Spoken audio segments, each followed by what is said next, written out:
बिस्मिल्लाहिर्रहमानिर्रहीम। अस्सलाम वालेकुम। नेक्स्ट हमारे पास है चैप्टर नंबर 9। चैप्टर नंबर 9 है plane motion of a rigid body. Rigid body को हमने पीछे भी जो है वो डीपली एक्सप्लेन किया है कि रिजिड बॉडी होती क्या है।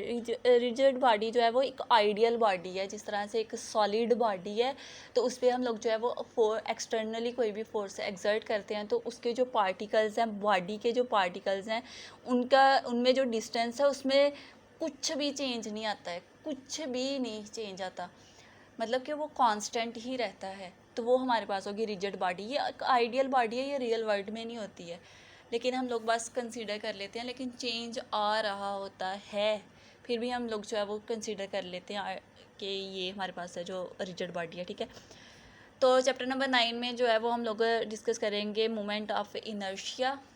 मोमेंट ऑफ इनर्शिया क्या होता है, यहाँ पर पहले अगर मैं आपको एक्सप्लेन करूँ, फॉर एग्जांपल ये है हमारे पास, ये एक बॉडी है, लाइन है, तो यहाँ पर एक पार्टिकल पड़ा हुआ है, एक पार्टिकल इधर पड़ा हुआ है। ठीक है, इस पार्टिकल का परपेंडिकुलर जो डिस्टेंस है वो, और इसका जो मैस है वो, इसका मैस फॉर एग्जांपल m1 है और इसका जो परपेंडिकुलर डिस्टेंस है वो r1 है। मैस और इसका जो परपेंडिकुलर डिस्टेंस है एक्सिस के या अलोंग लाइन है अभी, या एक्सिस के अलोंग जो परपेंडिकुलर डिस्टेंस है उसका स्क्वायर, वो इक्वल होगा हमारे पास मोमेंट ऑफ इनर्शिया।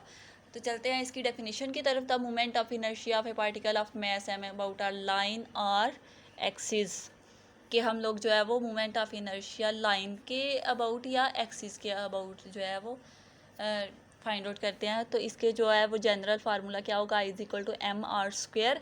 आर क्या है हमारे पास, ये डिस्टेंस है from the mass to the line. The moment of inertia ये परपेंडिकुलर डिस्टेंस है। ठीक है, परपेंडिकुलर डिस्टेंस होता है। The moment of inertia of a system of particles with masses m1 m2। हम लोग अब जो है वो इसमें किसकी बात करते आ रहे हैं, पीछे चैप्टर नंबर 7 पढ़ा है, सिस्टम की बात कर रहे हैं। ये तो था एक सिंगल के लिए। अगर हम लोग सिस्टम की बात करें, ये सिंगल पार्टिकल के लिए था। अगर हम लोग एक सिस्टम की बात करें, एक कलेक्शन की बात करें पार्टिकल्स की, तो उसके लिए जो है वो उनका अलग अलग पार्टिकल्स का मैस, वो भी n के मतलब 1 से सोन n about the line or axis, तो वो हमारे पास होगा। यहाँ पर इस समेशन को अप्लाई कर लें। समेशन होता है सम, एक बॉडी है फॉर एग्जांपल, ये बॉडी है एक, इसके पार्टिकल्स हैं इस तरह से। ठीक है, इन सारे पार्टिकल्स का मैस m1 m2 m3, ये मतलब nth पार्टिकल्स हैं, तो इनका mess m1 m2 m3 and Son mn होगा। और इसका जो परपेंडिकुलर डिस्टेंस है वो क्या होगा, उसको डिनोट करेंगे r1 r2 r3 and Son rn तक। और n यहाँ पर अगर हम लोगों ने लिखना है तो वो v इज इक्वल टू 1 से n तक, तो m v r v का स्क्वायर। अगर v को 1 रखेंगे तो m1 r1, अगर v को 2 रखेंगे तो m2 v2 r2। ये था हमारे पास डिस्क्रीट के लिए कि पार्टिकल्स हैं। ठीक है, पार्टिकल्स हैं अलग अलग, हम लोगों ने देखना है।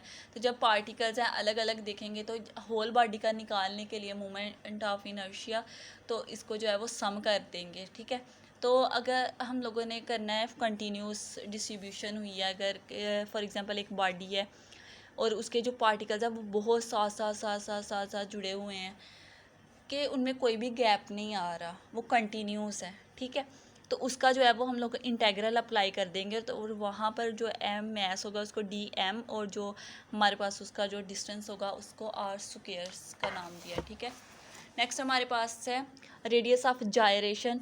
ये बहुत ही आसान है। रेडियस ऑफ जायरेशन क्या होता है कि अगर हम लोग अपने मोमेंट ऑफ इनर्शिया को डिवाइड कर दें उसके टोटल मैस पे, तो वो हमारे पास आ जाता है रेडियस ऑफ जायरेशन। ठीक है, तो मोमेंट ऑफ इनर्शिया क्या होता है हमारे पास, वी एम वी और वी का स्क्वायर और नीचे समेशन एम वी। इसको कैपिटल एम को जो है वो इस तरह से भी लिखते हैं। ठीक है, तो ये इसका फार्मूला ही याद रखना है। ये हो गया हमारे पास रेडियस ऑफ जायरेशन। ठीक है, होप सो आपको समझ आई होगी। Thank you so much.